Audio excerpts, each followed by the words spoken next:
In this video, I'm going to show you how to use GasBuddy at a gas station. If you find this video helpful, please consider to like this video and subscribe to my channel.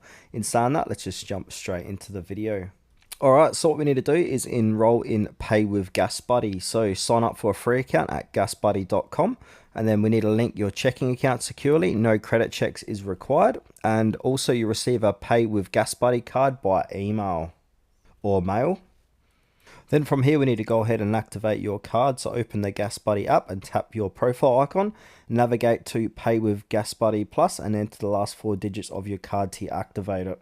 Now we need to go ahead and use the card at the pump. So insert or swap your card at the pump. If prompted, select Fleet Card or Fuelman. If those options aren't available, choose MasterCard.